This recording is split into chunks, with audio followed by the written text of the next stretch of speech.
Loving Heavenly Father, gracious and mighty God, once again we thank you for this wonderful time you have given unto us together around thy word. As we are meditating upon the book of Peter, O Lord Father, we pray, Lord, that thou mayest expound the truths from thy wonderful book, the book of life.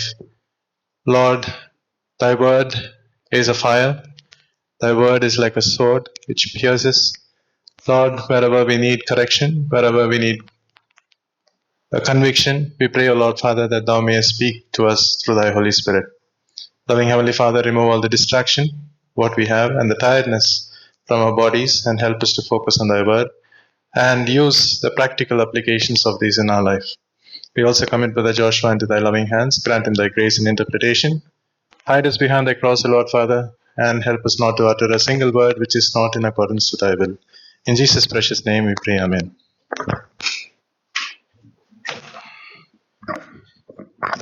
We have been meditating upon the book of 1 Peter chapter 3. మనము పేతురు మొదటి పత్రిక 3వ అధ్యాయం మీద ధ్యానాలను చూస్తున్నాం. And in the previous study, మునుపు మనం ధ్యానించుకున్న పఠనంలో we saw 7 aspects of godly living.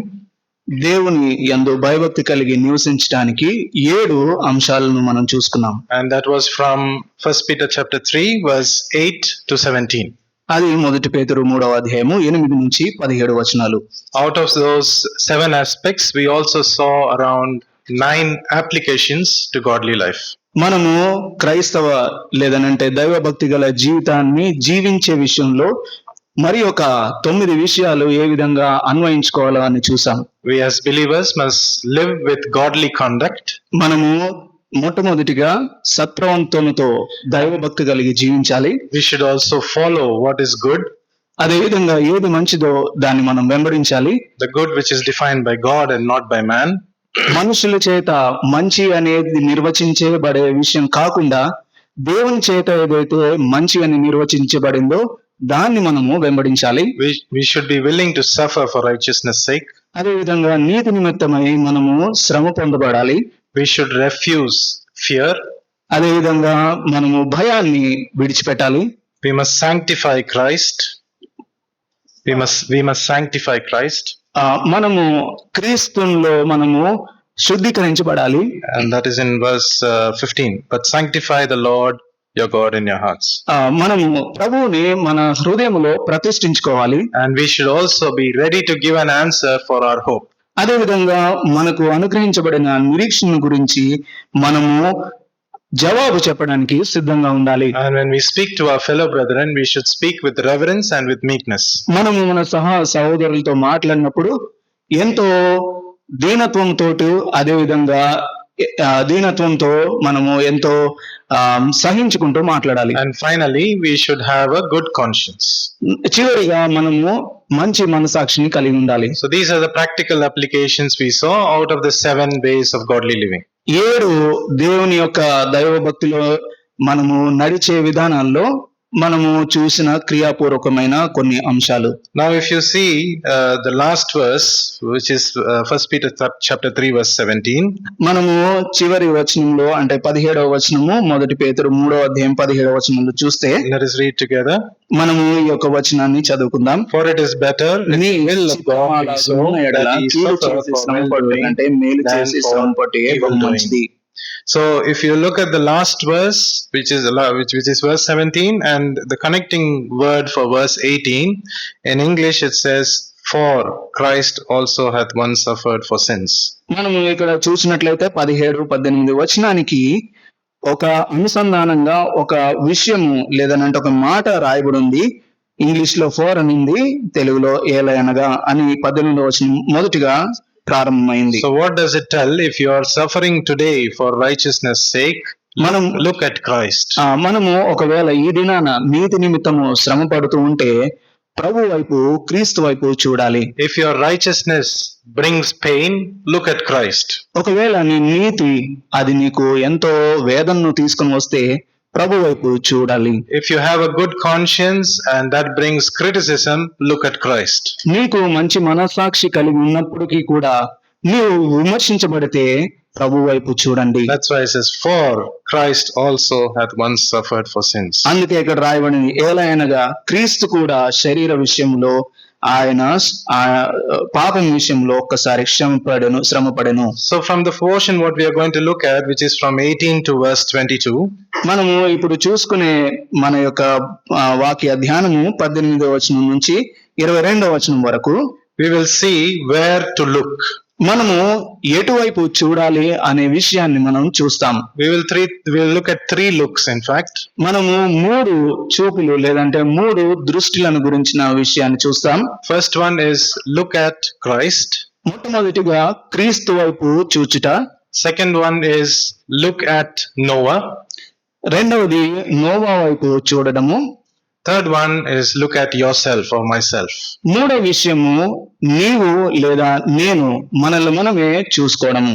So Peter here shows Christ and reminds us of Noah also.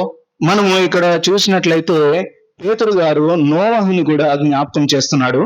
And there is one particular verse in this, which is verse 19, which is a bit difficult to interpret. There are many interpretations. 19వ వచనము చాలా కష్టతరమైనది దాన్ని వివరించడానికి, ఎందుకంటే రకరకాల వివరణలు దానికి ఉన్నాయి. But we will not go into the wrong teachings and wrong understanding. మనము తప్పుడు బోధలోకి లేదంటే తప్పుడు అర్థంలోకి మనము దీని విషయమై వెళ్ళకూడదు. But we will look at the three looks for today. అయితే ఈ దినాన మనము 3 చూపులని గురించి చూద్దాం. Look at Christ first. మొట్టమొదటిగా క్రీస్తును చూడుడి. And the ministry of Christ is mentioned in 1 Peter chapter 3 verse 18 and verse 22. మనం చూసినట్లయితే క్రీస్తు యొక్క పరిచర్య 18వ వచనము 22వ వచనంలో రాయబడి ఉన్నది.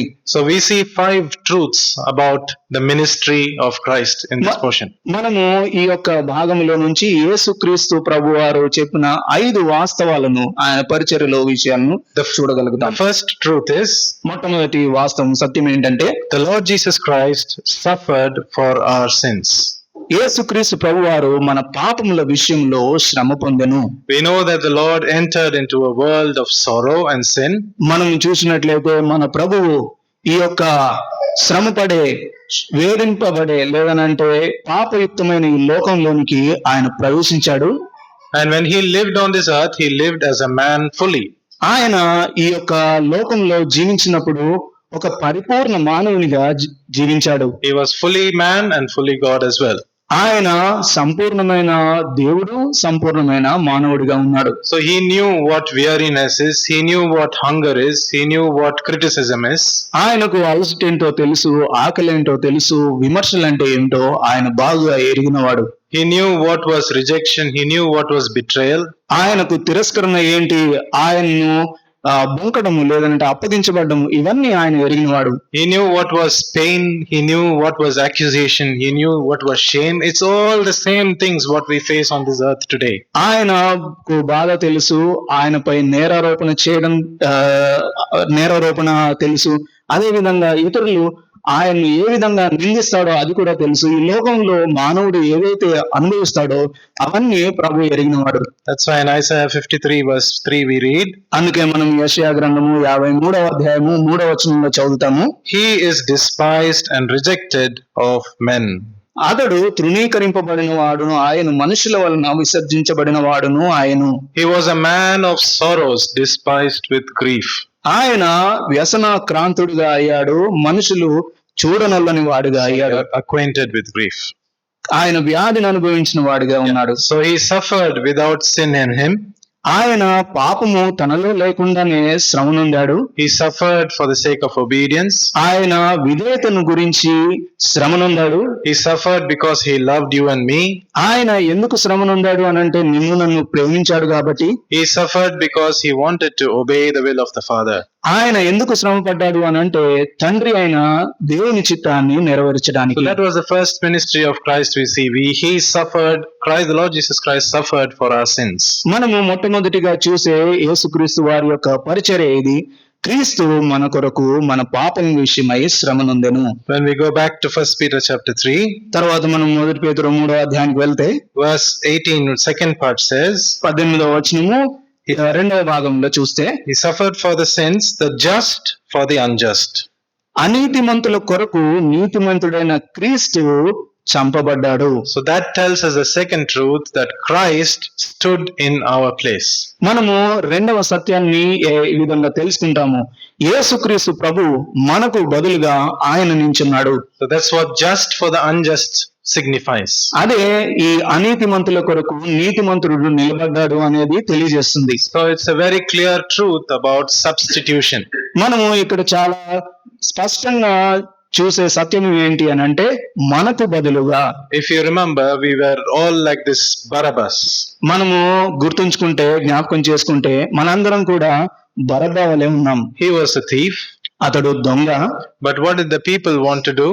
కానీ ప్రజలు ఏమనుకున్నారు, ఏం చేయాలనుకున్నారు? They wanted Barabbas to be released, and in the place of Barabbas, the Lord Jesus Christ was crucified. ప్రజలు బరబ్బాను విడుదల చేయమని, బరబ్బా బదులుగా యేసుక్రీస్తు ప్రభువారు సిలువను ఎక్కాలి అని వారు కోరుకున్నారు. So this is an example of substitution in our place. ఇది ఒక ఉదాహరణ ఉంటుంది, దేవుడు ఏ విధంగా మన కొరకు బదులుగా చేయబడ్డాడు అని. Just for the unjust. అనీతిమంతుల కొరకు నీతిమంతుడైన ప్రభువు. In the book of Acts chapter 4, అపొస్తలుల కార్యములు 4వ అధ్యాయంలో, sorry brother, Acts 3, క్షమించండి, అపొస్తలుల కార్యములు 3వ అధ్యాయము we read in verse 14. 14వ వచనం మనం చదువుతాము. Acts chapter 3 verse 14. 3వ అధ్యాయము 14వ వచనము, అపొస్తలుల కార్యములు. It says, but ye denied the Holy One and the just.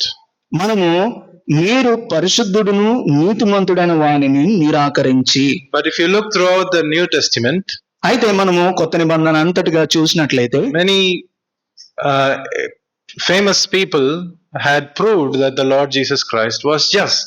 మనము చూసినట్లయితే ఎంతో మంది ప్రఖ్యాతిగాంచిన వారు యేసుక్రీస్తు ప్రభువారు నీతిమంతుడు అని రుజువు చేశారు. One example is Pilate. He was in a very big position. ఒక ఉదాహరణ, పిలాతు, ఆయన చాలా ఉన్నత స్థానంలో ఉన్నాడు. He says, I found no fault in this man. నేను ఈ మనుషుల్లో ఏ తప్పిదము కనుగొనలేదు అని అన్నాడు. And do you know what Pilate's wife has testified? పిలాతు యొక్క భార్య గారు ఏమని ఆయన గురించి సాక్ష్యం ఇచ్చారు? In Matthew's Gospel chapter 27, మత్తయి సువార్త 27వ అధ్యాయము verse 19, 19వ వచనము, she says, have thou nothing to do with that just man. Verse 19 mid portion. అక్కడ మధ్యలో ఉంటుంది, నీవు ఆ నీతిమంతుని జోలికి పోవద్దు. So the topmost ruler is saying he has no fault. His wife is saying he's a just man. అక్కడ ఎంతో ఉన్నత అధికారిగా ఉన్న పిలాతు ఆయనలో ఏ తప్పు కనుగొనలేదని చెప్పాడు. అదే విధంగా ఆ నీతిమంతుని జోలికి పోవద్దు అని పిలాతు వారి యొక్క భార్య కూడా చెప్పారు. Even on the cross of Calvary, the thief witnessed about the Lord Jesus Christ, and the centurion also said, certainly this man is a righteous man. అదే విధంగా కలువరి సిలువలో ప్రభు వేలాడుతున్నప్పుడు అక్కడ తన పక్కన సిలువ వేయబడిన దొంగ కూడా ఆయన గురించి ఆయన నీతిమంతుడు అని చెప్పారు. అదే విధంగా శతాధిపతి అయిన అతను కూడా ఆయన గురించి నీతిమంతుడని సాక్ష్యం చెప్పాడు. So everyone around the scene of the suffering of the Lord Jesus Christ testified testimony after testimony that he was a just man. కాబట్టి ఆ యొక్క శ్రమ పొందే సమయంలో యేసుక్రీస్తు ప్రభు వారి గురించి అతడు నీతిమంతుడు, ఏ తప్పు చేయలేదు అని ఒకరి వెంబడి ఒకరు సాక్ష్యం ఇవ్వడం చూస్తున్నాం. He was just in his words, he was just in his works. ఆయన తన యొక్క పనుల్లో నీతిమంతుడు, అదే విధంగా ఆయన మాటల్లో నీతిమంతుడు. He was just in his thoughts and his motives. ఆయన యొక్క తలంపుల్లో, ఆయన యొక్క ఉద్దేశాల్లో ఆయన నీతిమంతుడు. And he was just above all in front of his Father. అంత మాత్రమే కాకుండా పరలోకపు తండ్రి ముందు ఆయన అత్యధికమైన నీతిమంతుడిగా కనబడ్డాడు. We are the just, we are the unjust, and we are the guilty ones. మనము అనీతిమంతులము, మనము అపరాధులము. So he stood alone in the place of a sinner. అయితే యేసుక్రీస్తు ప్రభువారు ఆయన పాపి యొక్క స్థానంలో నించున్నాడు. He bore all what you and I had to bear. మనము ఏవైతే భరించాలో అదంతా తానే భరించాడు. There is no other classic example for substitution apart for this. ఈ యొక్క క్రీస్తును వేరుగా, ఈ వేరు బదులుగా ఉండే ఒక ఉదాహరణ ఇంకా ఎటువంటిది ప్రపంచంలో లేదు. He paid the debt which no man can pay. ఆయన ఏ మనుషుడు చెల్లించని రుణాన్ని చెల్లించాడు. In 2 Corinthians 5:21 we read, 2 కొరింథీలు 5వ అధ్యాయము 21వ వచనం మనం చదువుతాము. For he hath made him to be sin for us, who knew no sin, that we might be made righteousness, we might be made the righteousness of God in him. ఎందుకనగా మనం ఆయన యందు దేవుని నీతి అగునట్లు పాపమెరుగని ఆయనను మన కోసము పాపముగా చేసెను. And because of this act of substitution, he bore all our sins in his body on the tree. ఆయన మనకు బదులుగా ఆ యొక్క కలువరి సిలువలో మన యొక్క ప్రతి పాపాన్ని భరించాడు. That's what 1 Peter chapter 2 verse 24 tell us. అదే 1 పేతురు 2వ అధ్యాయము Verse 24. 24వ వచనం మనకు చెప్తుంది. It says his own self and his own body. తానే తన శరీరమందు మన యొక్క పాపములను భరించాడు. So who his own self, his own body bore the sins on the tree. తానే తన శరీరమందు ఆ మ్రాను మీద మన యొక్క పాపములను మోసాడు. So that is the second truth we see. The Lord Jesus Christ stood in the place of you and me. మనము రెండవదిగా చూసే సత్యం అదే, మనకు బదులుగా యేసుక్రీస్తు ప్రభు మనకు బదులుగా నించున్నాడు. The third truth about the ministry of Christ. మూడవ సత్యము యేసుక్రీస్తు ప్రభు వారి యొక్క పరిచర్యను గురించింది. In the same verse, 1 Peter chapter 3 verse 18. 1 పేతురు 3వ అధ్యాయము 18వ వచనంలో the third sentence says that he might bring us to God. మనలను తెలుగులో మొదటి లైన్ లోనే ఉంది, ఏలయనగా మనలను దేవుని యొద్దకు తెచ్చుటకు. So the Lord Jesus Christ brought us to God. మనం చూసినట్లు యేసుక్రీస్తు ప్రభువారు తండ్రి యొద్దకు, దేవుని యొద్దకు మనల్ని తెచ్చాడు. This is the sole purpose of the cross. ఇది ఈ యొక్క సిలువకు ఉన్న అతి ప్రాముఖ్యమైన లేదనంటే ఏకైక ఉద్దేశము. He suffered, he stood in our place. ఆయన శ్రమ పొందాడు, ఆయన మన స్థానంలో నించున్నాడు. And he brought us to God by dying on the cross of Calvary. అదే విధంగా ఆయన సిలువలో చనిపోవడం ద్వారా మనల్ని దేవుని వద్దకు తెచ్చాడు. In Genesis chapter 3 and verse 8, when Adam and Eve sinned, they hid themselves. మనం చూసినట్లయితే ఆదికాండము 3వ అధ్యాయంలో మనం చూస్తే 8వ వచనంలో వారు చెట్ల పొదల్లో దాచుకున్నారు, ఆదాము హవ్వ. So the more the Lord went seeking for them and calling for them, they started hiding behind trees. దేవుడు ఎంతగా వారి గురించి వేచి ఉన్నాడో, ఎంతగా వారిని గురించి ఆశిస్తున్నాడో అంతగా వాళ్ళు చెట్ల చాటును దాక్కున్నారు. So sin, what does it do? It makes us escape or move away from the presence of God. ఈ యొక్క పాపం ఏం చేస్తుంది అని అంటే మనిషిని దేవుని యొద్ద నుండి దూరంగా వెళ్ళడానికి ఉపయోగించబడుతుంది. It produces shame, it produces a guilt, and it ultimately brings us a deep separation between man and God. అది మానవునిలో అపరాధ భావాన్ని తీసుకొస్తుంది, అదే విధంగా దేవుని నుంచి ఎడబాటును కలుగజేస్తుంది. Now how can a sinful man who is separated from God come back? ఈ ఎడబాటు చేయబడిన ఈ పాపభూయిష్టమైన వ్యక్తి ఏ విధంగా తిరిగి దేవుని వద్దకు వస్తాడు? There is no other answer apart from the Lord Jesus Christ. ఇంకా ఏ వీలు లేదు, కేవలము యేసుక్రీస్తు ప్రభువారి ద్వారా మాత్రమే తప్ప. Peter says, he, that means which is Christ, might bring us to God. ఏలైనగా మనలను దేవుని యొద్దకు తెచ్చుటకు. So he is the answer for the restored fellowship. ఈయనే మనల్ని పునరుద్ధరించబడే ఆయన సహవాసానికి ఒక ఉదాహరణ ఉన్నాడు. And it is through him we have the victory. ఆయన ద్వారానే మనము విజయాన్ని సాధిస్తాం. That is the third ministry. అది మూడవ పరిచర్య ప్రభుది. And the fourth aspect, నాలుగవ విషయము we see in verse 19, which I told you is the confusing verse. 19వ వచనము, ఇది ఇప్పటికే నేను చెప్పాను, ఇది కొంచెము కలవరంగా ఉండే వచనము. In English it says, preached unto the spirits in prison. ఆయన చెరలో ఉన్న ఆత్మలకు బోధించెను, ప్రకటించెను. So there is a lot of discussion around this word preached. ఇక్కడ ఈ ప్రకటించెను లేదంటే బోధించెను అనే పదాన్ని గురించి చాలా సంభాషణలు కలిగి ఉన్నారు. So to meditate upon this word, it took almost 2 to 3 days. I had to discuss with many the servants of God and books to find out what the meaning was. కేవలము ఈ యొక్క మాటను ధ్యానించడానికి కనీసం 3 రోజులు పట్టింది.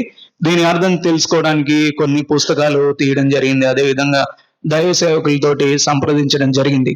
What some people interpret this is, కొంతమంది దీన్ని ఏ విధంగా భాషను చెప్పారు అని అంటే, Lord Jesus Christ died on the cross, యేసుక్రీస్తు ప్రభు వారు సిలువలో మరణించాడు, then he was quickened, ఆయన తిరిగి లేపబడ్డాడు, and then he went to hell to preach salvation. ఆయన నరకం లేదంటే పాతాళంలోకి వెళ్ళి అక్కడ రక్షణ సువార్తను చెప్పడానికి This వెళ్ళాడు. is a very false doctrine, ఇది చాలా తప్పుడు బోధ అయి ఉంది. because we read in Hebrews chapter 9 verse 27, ఎందుకనంటే మనము హెబ్రీయులకు రాసిన పత్రిక 9వ అధ్యాయము 27వ వచనంలో చదువుతాము. Hebrews 9 verse 27. హెబ్రీ 9:27 9వ అధ్యాయము 27వ వచనం హెబ్రీయులకు రాసిన పత్రిక. Yes, it says, and as it is appointed unto men once to die, but after this the judgment. మనుషులు ఒక్కసారి మృతి పొందవలనని నియమింపబడను, ఆ తర్వాత తీర్పు జరుగును. So if a man dies, ఒక మనుషుడు చనిపోయినప్పుడు, say for example that he is not saved, ఒకవేళ ఉదాహరణకు అతడు రక్షించబడకుండా చనిపోయినప్పుడు there is no second chance. రెండవ అవకాశం అనేది లేదు. It is done. After that is judgment. అది అయిపోయింది, ఇంకా దాని తర్వాత తీర్పు ఉంటుంది. So based on this word of this verse, this concept of what people are saying that he preached salvation in prison or in hell is wrong. మనము ఈ యొక్క విషయాన్ని ఆధారం చేసుకొని యేసుక్రీస్తు ప్రభు వారు పాతాళంలోకి వెళ్లి సువార్తను ప్రకటించాడు అనే మాట అది తప్పుడు బోధగా పరిగణించబడుతుంది. What it means is Christ, the Lord Jesus Christ, proclaimed victory.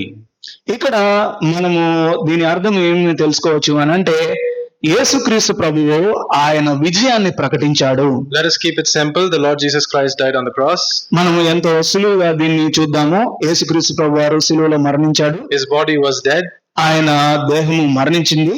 but the verse 18 last part says he was quickened in the spirit. మనము 18వ వచనంలో చూస్తే ఆయన ఆత్మలో బ్రతికించబడ్డాడు.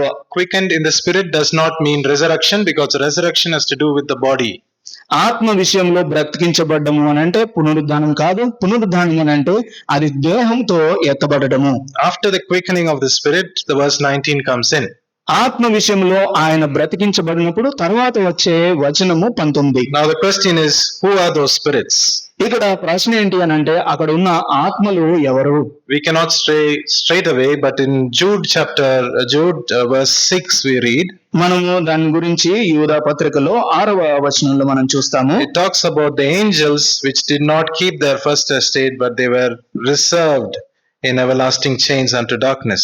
మనం చూస్తాము, ప్రధానత్వాన్ని నిలుపుకొనక తమ నివాస స్థలమును విడిచిన దేవదూతలు వారు కటిక చీకటిలో నిత్య పాశంలో ఆయన బంధించి భద్రపరచను అని ఉంది. So the spirits could be the fallen angels. ఇక్కడ ఆత్మలు అని అంటే పడిపోయిన దేవదూతలు అని చెప్పవచ్చు. But he is not preaching, he is proclaiming victory that he is risen. యేసుక్రీస్తు ప్రభు వారు వారికి ఏమి Proclaiming victory. యేసుక్రీస్తు ప్రభు వారు వారికి సువార్త ప్రకటించడం లేదు, కానీ తన విజయాన్ని, సిలువలో ఆయన చేసిన కార్యాన్ని, దాని ద్వారా వచ్చిన విజయాన్ని వారికి చెప్తున్నాడు, ప్రకటిస్తున్నాడు. And soon after that, he links the next verse, Peter, to the time of Noah. తర్వాత వెంటనే పేతురు గారు నోవాహు కాలాన్ని గురించిన ప్రస్తావన చేస్తున్నాడు. If you read Genesis chapter 6, మనము ఆదికాండము 6వ అధ్యాయంలో మనం చదివినట్లయితే, this was a time where there was lot of wickedness in the world. అక్కడ ఆ లోకంలో ఎంతో చెడు లేదనంటే ఎంతో దుష్ట కార్యాలు జరుగుతున్నాయి. And that wickedness was also caused by some of these spirits or the fallen angels. మనం అక్కడ చూసినట్లయితే ఈ యొక్క చెడుతనము కొన్ని పడిపోయిన దేవదూతల ద్వారా కూడా జరుగుతుంది అని చూస్తాం. So the closest interpretation is the Lord Jesus Christ proclaimed victory and not preached salvation. కాబట్టి ఈ యొక్క 19వ వచనానికి దగ్గరగా ఉన్న భాష్యం ఏంటి అని అంటే, యేసుక్రీస్తు ప్రభువు సువార్త ప్రకటించలేదు, కానీ వారికి తన యొక్క విజయాన్ని తెలియజేశాడు, ప్రకటించాడు. The one who suffered has victory, and the one who died has conquered death. ఈ యొక్క చనిపోయిన ఆయన లేదంటే మృతి చెందిన ఆయన విజయంతో తిరిగి లేచాడు. ఆయన మరణం పైన విజయం పొందాడు. And the one who was rejected by men has got all authority, as we see in verse 22. మనం 22వ వచనంలో చూస్తాము, ఆయన అందరితోటి తృణీకరించబడినవాడు, కానీ ఆయన ఎంతో గొప్ప స్థానంలో ఉన్నాడు. The cross of Calvary might have looked like a defeat in the eyes of man and in the eyes of the devil. Calvary శిలువ అనేది మనుషుల యొక్క దృష్టిలో అది ఒక పతనము లేదనంటే వైఫల్యంగా కనిపిస్తుంది. But Christ triumphed all over sin, Satan and death and the powers of darkness. కానీ యేసుక్రీస్తు ప్రభువారు పాపం మీద, సాతాను మీద, మరణం మీద, అంధకార శక్తుల మీద విజయాన్ని పొందాడు. That is the proclamation we see here. అది Claimed victory. ఆ యొక్క ప్రకటనని మనం చూస్తాము. ఆయన విజయ ప్రకటనను చేశాడు. And fifthly, ఐదవదిగా Christ, the Lord Jesus Christ rose again and he reigns. ఐదవ విషయం ఏంటి అంటే యేసుక్రీస్తు ప్రభువారు తిరిగి లేచాడు, ఆయన పరిపాలకుడు. In verse 21 we see about the resurrection of the Lord Jesus Christ. 21వ వచనంలో చూస్తాము యేసుక్రీస్తు ప్రభువారి యొక్క పునరుద్ధానము. So this is where Peter finally concludes. ఇక్కడ పేతురు గారు పూర్తిగా ఈ యొక్క విషయాలన్నిటినీ సంక్షిప్తంగా చెప్తున్నాడు. He says the Lord Jesus Christ suffered, the Lord Jesus Christ died. యేసుక్రీస్తు ప్రభువారు శ్రమ నొందారు, యేసుక్రీస్తు ప్రభువారు మరణం పొందారు. He was made alive. అదే విధంగా ఆయన బ్రతికించబడ్డాడు. I mean, he was quickened in the spirit and he proclaimed victory. ఆయన ఆత్మ విషయంలో బ్రతికించబడి ఆయన విజయాన్ని ప్రకటించాడు. He rose again and he ascended. ఆయన తిరిగి లేచాడు, పరలోకానికి ఆరోహణమయ్యాడు. Today he reigns. ఈ దినాన ఆయన పరిపాలిస్తున్నాడు. So that is resurrection and that is the foundation of our living hope. మనము జీవించే యొక్క నిరీక్షణకు ఉన్న ఆధారము ఇదే. He is alive and that is why your hope and my hope is alive today. ఆయన జీవించున్నాడు కాబట్టి, సజీవుడు కాబట్టి మన యొక్క నిరీక్షణ ఇప్పటికీ సజీవంగా ఉన్నది. Verse 22 say we see that all angels and authorities and powers are made subject unto him. 22వ వచనంలో చూస్తాము, దూతల మీదను, అధికారుల మీదను, శక్తుల మీదను అధికారము పొందినవాడై దేవుని కుడి పార్శ్వన ఉన్నాడు. So the suffering savior is reigning today. శ్రమపడిన ఈ రక్షకుడు ఈ దినాన మనల్ని పరిపాలించే పాలకుడయ్యాడు. So that's the first look. Look at Christ and his ministry for us. ఇది మొట్టమొదటి చూపు. క్రీస్తు వైపు చూడుడి, ఆయన యొక్క పరిచర్యను చూడుడి. He suffered for us. ఆయన మన కొరకు శ్రమ పొందాడు. He stood in our place. ఆయన మన స్థానంలో నిలిచాడు. He brought us to God.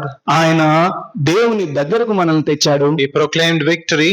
ఆయన విజయాన్ని ప్రకటించాడు. He rose again and he reigns. ఆయన తిరిగి లేచాడు, ఆయన పరిపాలిస్తున్నాడు. So our look should be always upward and look at the Lord Jesus Christ. కాబట్టి మన యొక్క చూపు ఎప్పుడు కూడా పైకే ఉండాలి. ఆ యొక్క చూపు క్రీస్తును చూసే విధంగా ఉండాలి. We will look at the second look. రెండవ చూపుని గురించి చూస్తాం. The second look is look at Noah. రెండవ చూపు ఏంటంటే నోవాహు వైపు చూడడము. Now this Noah, అరువులో పరిచర్య చేశాడు. and why Peter links him into this portion, because he was also a man who suffered for righteousness sake. ఎందుకు నోవాహును ఇక్కడ ఈ సందర్భంలోనికి పేతురు గారు తెచ్చాడు అని అంటే, నోవాహు కూడా నీతి నిమిత్తము శ్రమ నొందినవాడు. So we look at four things about Noah. మనము నోవా గురించి 4 విషయాలను చూస్తాము. Firstly, Noah lived in very dark days.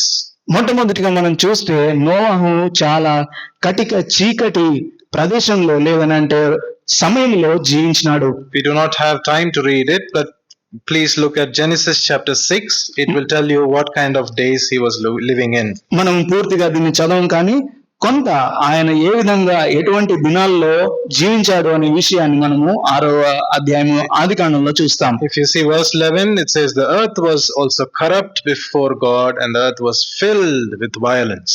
11వ వచనంలో భూలోకము దేవుని సన్నిధిని చెడిపోయి ఉండెను, భూలోకము బలాత్కారంతో నిండి ఉండెను. This was Noah's world at that time. ఈ యొక్క ప్రపంచము నోవాహు ఉన్న సమయంలో ఉన్నది. The heart of man was against God. ఈ యొక్క మానవుని హృదయము దేవునికి వ్యతిరేకంగా ఉన్నది. And in the midst of this kind of a difficult situation, difficult kind of people and all this chaos, ఈ యొక్క కష్టతరమైన పరిస్థితుల్లో, కష్టతరమైన ప్రజల మధ్య ఈ అంతటి ఈ యొక్క నాశనకరమైన స్థితిలో in verse 8 we see Noah found grace. మనము 8వ వచనంలో చూస్తే నోవాహు దేవుని దృష్టికి కృప పొందినవాడాయను. And the testimony is in verse 9. It says, Noah was a just man and perfect in his generations. ఆయనకు గురించిన సాక్ష్యము 9వ వచనంలో ఇవ్వబడింది. నోవాహు నీతిపరుడును తన తరములో నిందారహితుడునై ఉండను. And he walked with God. అంత మాత్రం కాదు, ఆయన దేవునితో నడిచినవాడు. So he was a man living in very dark days, but he had a wonderful testimony. మనం చూసినట్లయితే నోవా జీవించే కాలమంతా కూడా ఎంతో చీకటిమయమై ఉంది, కానీ ఆయన దేవునితో నడిచినవాడు. Those days are no different than the days we live in. ఇప్పుడు మనం ప్రస్తుతం జీవిస్తున్న దినాలు ఏ విధంగా ఉన్నాయో దానికి దీనికి ఎటువంటి వ్యత్యాసం లేదు. Probably we are even in a worse situation, but it is almost the same. మనము ఇంకా చెప్పాలనంటే దీనికంటే భ్రష్టమైన పరిస్థితుల్లో లేదంటే రోజుల్లో ఉన్నాము, లేదనంటే ఆ యొక్క రోజులకు సరిపోల్చిన రోజుల్లో కూడా మనం జీవిస్తున్నాము. The second thing what we see is Noah, he preached righteousness. రెండవ విషయము నోవాహు గురించి చూసేది ఏంటి అని అంటే నోవాహు నీతిని ప్రకటించాడు. Now he had a ministry. ఆయనకు ఒక పరిచర్య ఉన్నది. And his ministry was to preach righteousness.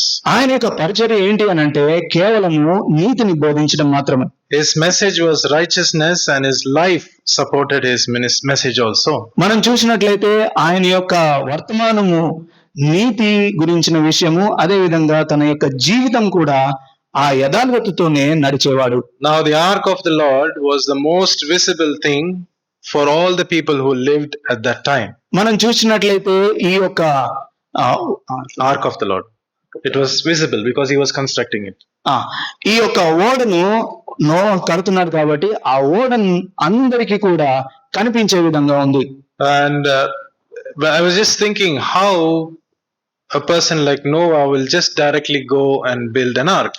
చూడండి, నేను ఆలోచించేది ఏంటంటే ఒక మనిషి దేవుడు చెప్పిన మాట ప్రకారము ఏ విధంగా ఆ యొక్క పెద్ద ఓడను కడతాడు అని. Well, if it was me, I wouldn't have.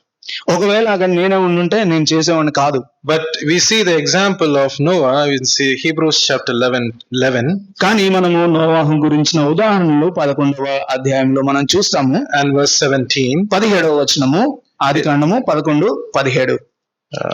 Hebrews chapter 11 verse 17. క్షమించండి, హెబ్రీయులకు రాసిన పత్రిక. Is it 17, brother? Where do you see about Noah?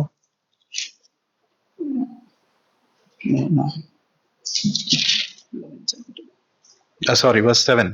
7వ వచనం, క్షమించండి, 7వ వచనం. And here it says, by faith Noah, being warned of God of things not seen as yet, moved with fear, prepared an ark to the saving of his house. హెబ్రీయులకు రాసిన పత్రిక 11వ అధ్యాయము 7వ వచనం. విశ్వాసమును బట్టి నోవాహు అది వరకు చూడని సంగతులను గూర్చి దేవుని చేత హెచ్చరింపబడి భయభక్తులు గలవాడై తన ఇంటి వారి రక్షణ కొరకు ఒక ఓడను సిద్ధం చేశాను. So he believed God concerning things not yet seen.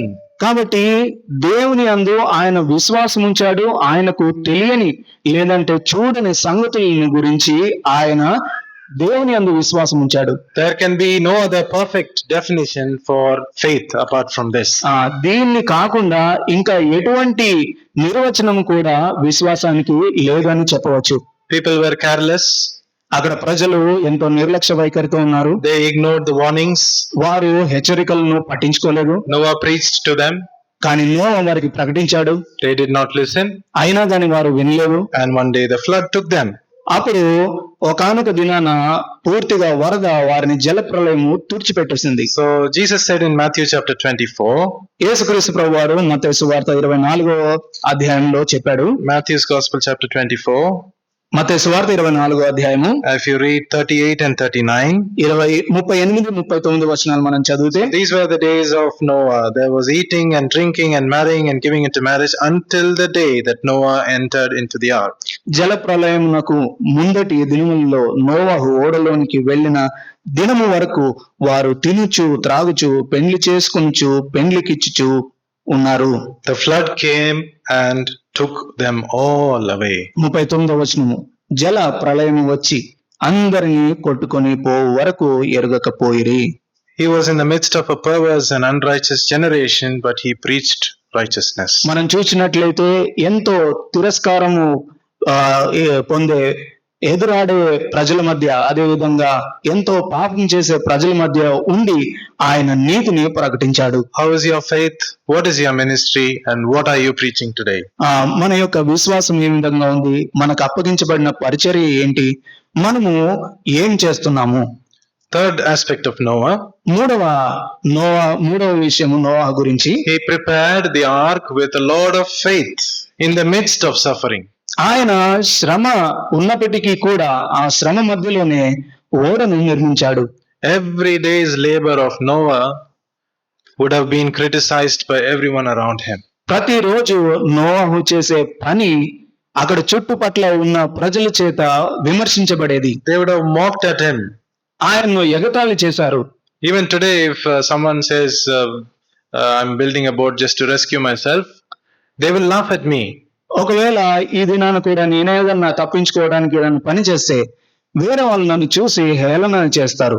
So he was building something much, much bigger in size, and how much they must have criticized and mocked him.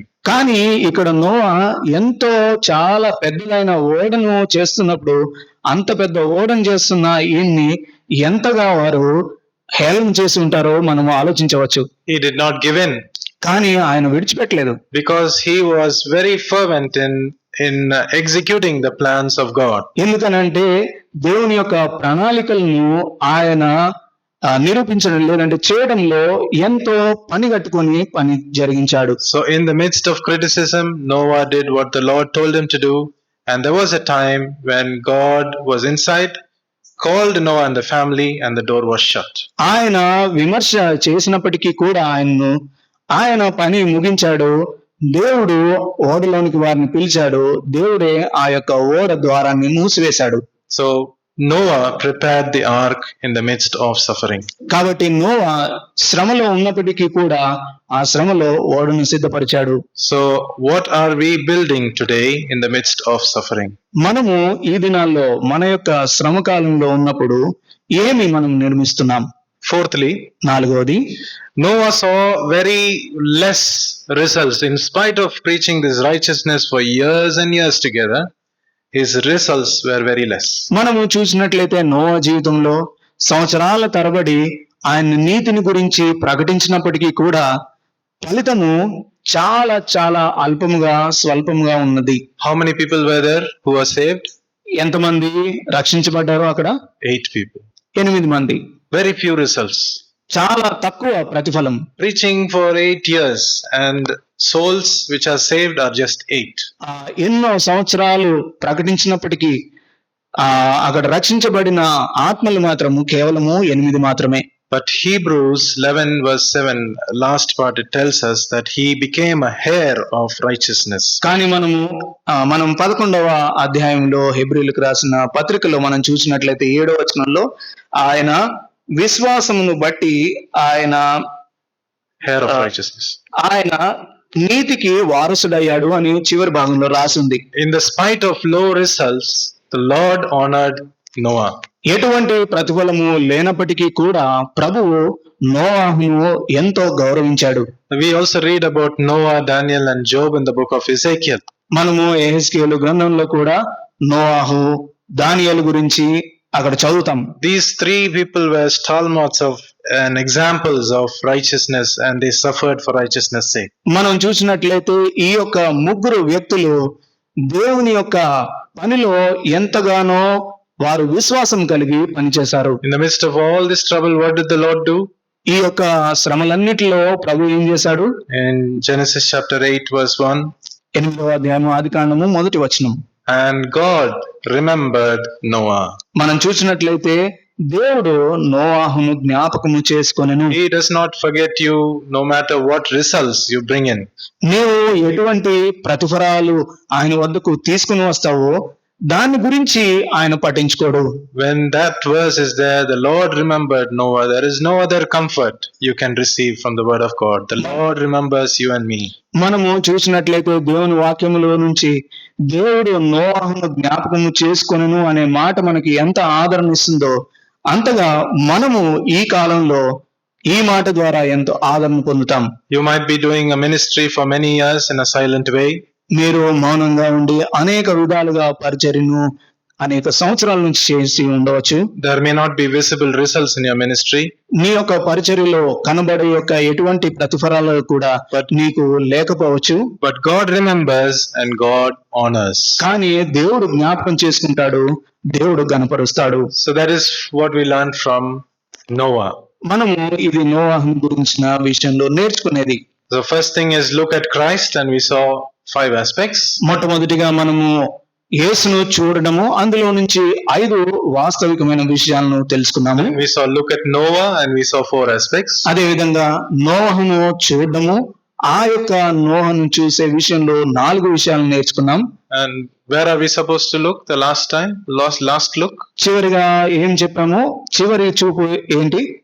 Look at myself or yourself. నన్ను నేను చూసుకోవడము, నిన్ను నీవు చూసుకోవడము. What is your ministry and my ministry today? ఈ దినాన నీ యొక్క పరిచర్య, నా యొక్క పరిచర్య ఏమై ఉంటుంది? 1 Peter chapter 3 verse 21. మొదటి పేతురు 3వ అధ్యాయము 21వ వచనము. 1 Peter chapter 3 verse 21. Can we read together, please? 3వ అధ్యాయము 21వ వచనం మనము కలిసి చదువుకుందాం.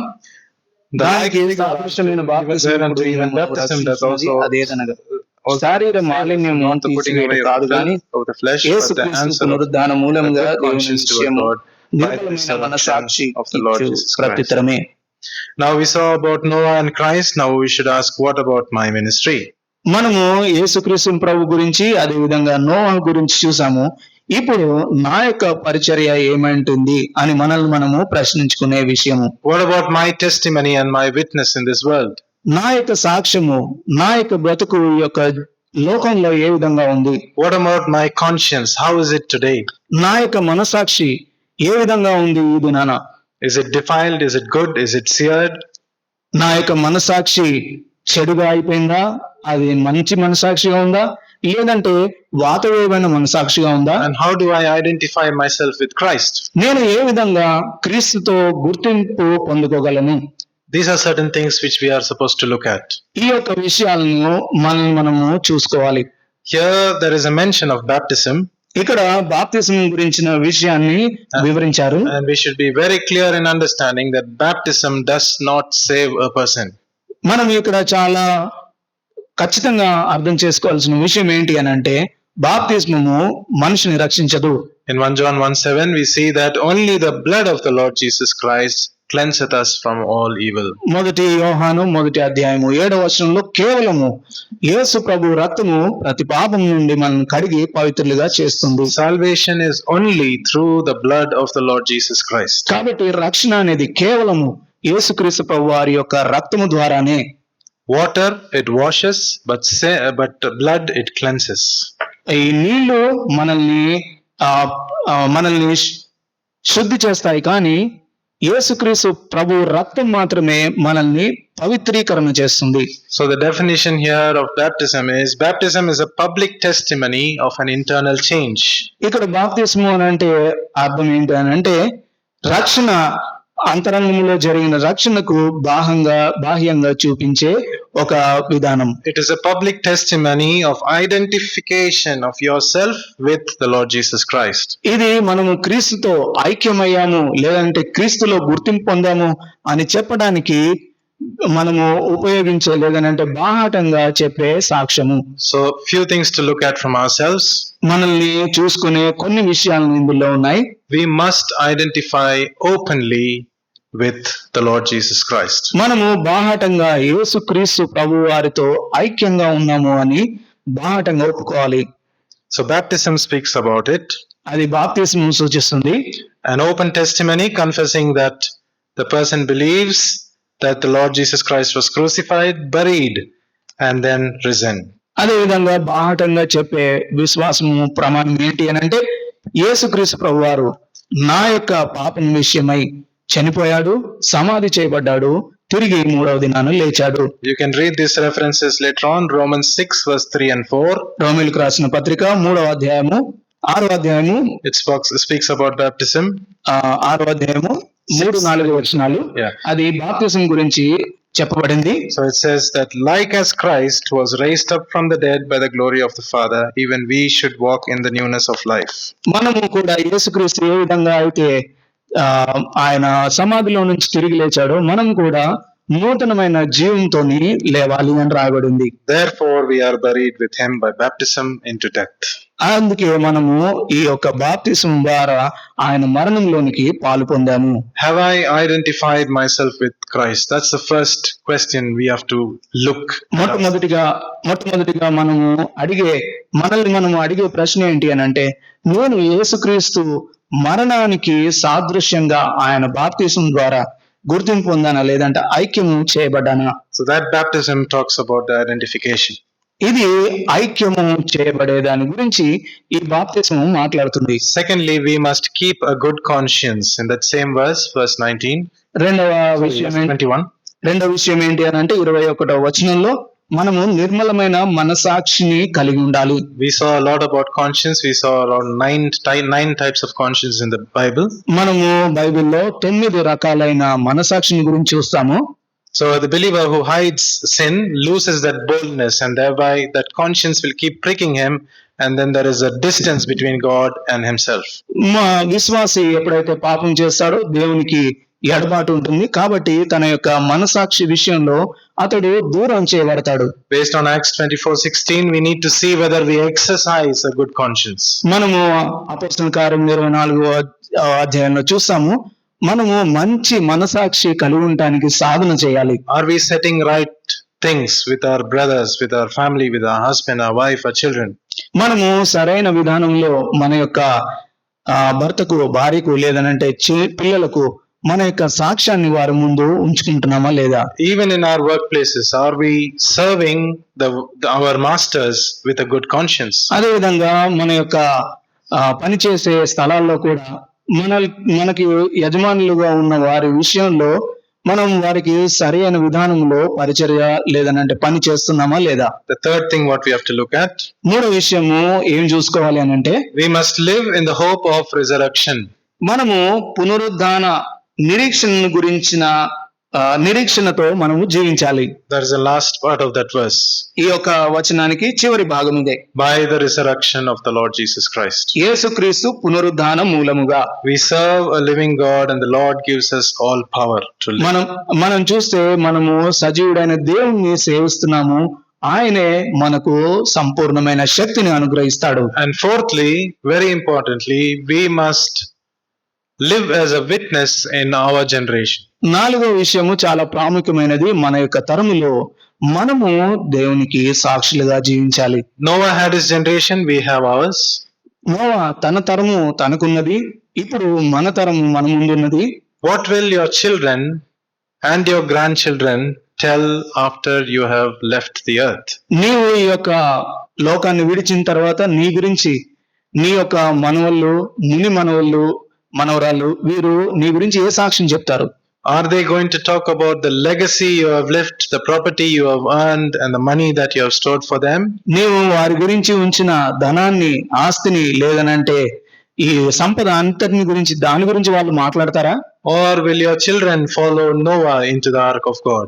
లేదనంటే నీ యొక్క పిల్లలు నోవాహును ఏ విధంగా అయితే తను ఓడలోకి తన యొక్క సంతానం వెళ్ళిందో ఆ విధంగా వారు కూడా ఆ విధంగా ఉంటారా? The door of the ark was open for a certain time. The call was frequent. మనం చూసినట్లయితే ఆ యొక్క ఓడ తలుపు కొంత సమయం మాత్రమే అది తెరిచి ఉంచబడింది. But at one point of time the door was shut. కానీ ఆ యొక్క ఓడ ద్వారము అది చాలాసేపు తెరిచి ఉంచబడింది, కానీ ఒక్క సమయంలో అది మూసుకున్నది. The Lord was inside the ark when he told Noah to shut the door. దేవుడు ఆయన ఓడ లోపలికి వెళ్ళినప్పుడు నోవాని ఆ యొక్క తలుపును మూయమన్నాడు. So inside the ark there is protection, there is preservation, and we have in the presence of the Lord. దేవుడు ఆ ఓడలో ఉన్నాడు కాబట్టి ఆ యొక్క ఓడలో ఎంతో భద్రత, ఎంతో సురక్షితంగా ఉన్నారు. Are we witnesses today in the generation we live? మనము ఈ యొక్క తరంలో సాక్షులుగా ఉన్నామా? Do we pray for the lost and do we live like Christ? మనము నశించి వారి గురించి ప్రార్థిస్తున్నామా? క్రీస్తు వలె జీవిస్తున్నామా? A Christian has got 2 days. ఒక క్రైస్తవుడికి 2 రోజులు ఉన్నాయి. What are those 2 days? ఆ 2 రోజులు ఏంటి? One is today. ఒకటేమో ఈ దినము, and the other one is that day. ఇంకొకటి ఆ రోజు. And in today, what happens? ఈ రోజు ఏం జరుగుతుంది? He has given me today to obey the word of God, to listen to the voice of God. ఈ యొక్క దినాన్ని ప్రభు మనకు అనుగ్రహించాడు, లేదంటే నాకు అనుగ్రహించాడు. ఆయన యొక్క వాక్యం విని ఆయన వాక్కు ప్రకారం జీవించడానికి, To set right things in my life, నా యొక్క జీవితంలో అన్ని విషయాలను సరి చేసుకోవడానికి, to walk honestly, to live with a good conscience, అదే విధంగా ఆయన లో నడిచి సరైన మనసాక్షితో ఉండడానికి, and to serve Him as a faithful witness in this generation. ఈ యొక్క తరములో విశ్వాసంతో జీవించే యొక్క సాక్షిగా జీవించడానికి. That is today. ఈ దినము దాని గురించి. And what is that day? ఆ దినము అంటే ఏంటి? That day is a fearful day where you and I have to stand in front of the judgment seat of Christ. ఆ యొక్క దినము చాలా భయంకరమైన దినము. దేవుని యొక్క న్యాయపీఠం ముందు నీవు నేను నించుండే దినము. Your ministry and the rewards of your ministry will be determined on that day. నీ యొక్క పరిచర్య, నీ సేవ, నువ్వు ఏదైతే చేశావో ఆ దినం మీద ఆధారపడి ఉంది. So let us be careful. కాబట్టి మనం చాలా జాగ్రత్తగా I'll ఉండాలి. just recap what we have seen. మళ్ళీ తిరిగి ఒకసారి చూసుకుందాం చెప్పినవి. The 3 looks we saw. 3 చూపులను చూసాము. Look at the Lord Jesus Christ. 1, మొట్టమొదటిగా క్రీస్తును చూడడము. because He suffered for us. ఆయన మన గురించి శ్రమ పొందాడు. He stood in our place. ఆయన మన స్థానంలో నుంచున్నాడు. He brought us to God. ఆయన దేవుని యొద్దకు మనం తీసుకుని వచ్చాడు. He proclaimed victory. ఆయన విజయాన్ని ప్రకటించాడు. And He rose again and He reigns. ఆయన తిరిగి లేచాడు, పాలిస్తున్నాడు. Second look. రెండవ చూపు, Look at Noah and his ministry. నోవహు వైపు, ఆయన పరిచర్య వైపు చూడడము. Noah lived in the midst of dark days, but he was righteous. మనం చూసినట్లయితే నోవా ఎంతో చీకటి సమయంలో జీవించాడు, కానీ నీతిగా జీవించాడు. In the midst of a perverse generation, he preached righteousness. ఆయన చెడు తరము మధ్యలో నివసించాడు, కానీ నీతిని ప్రకటించాడు. He continued to build on the ark of God in the midst of criticism and mockery. ఆయన విమర్శించే మనుషుల మధ్య, హేళన చేసే మనుషుల మధ్య నివసించి ఆయన ఓడను నిర్మించాడు. Yes, he did not see very big results, but he was honored by God and God remembered him. నిజమే, వాస్తవమే. ఆయన గొప్ప ప్రతిఫలాలను చూడలేదు, కానీ దేవుని చేత జ్ఞాపకం చేసుకోబడిన వ్యక్తిగా ఉన్నాడు. The third look. మూడవ చూపు, Look at yourself. నిన్ను నీవు చూసుకో. Look at myself. నన్ను నేను చూసుకోను. చూసుకోవాలి. Very important. ఇది చాలా What ప్రాముఖ్యం. is your ministry and what is my ministry? నీ యొక్క పరిచర్య ఏంటి, నా యొక్క పరిచర్య ఏంటి? Have I identified myself with Christ and do I live like that? నేను క్రీస్తుతో ఐక్యంగా ఎంచబడ్డానా? ఆయనలాగా నేను జీవిస్తున్నానా లేదా? Am I having a good conscience? నేను సరైన మనసాక్షిని కలిగి ఉన్నానా లేదా? Do I live today with the hope of resurrection? నేను పునరుద్ధానం యొక్క నిరీక్షణతో నేను జీవిస్తున్నానా లేదా? What is my testimony to my generation? నా యొక్క తరానికి నా సాక్ష్యం ఏమై ఉంది? Keep in mind about that day and today. కాబట్టి మనము మన మనసులో ఉంచుకోవాల్సింది ఏంటి అని అంటే, ఈ దినము ఆ దినము గురించి. May the Lord bless His word. దేవుడి వాక్యాన్ని దీవించును గాక.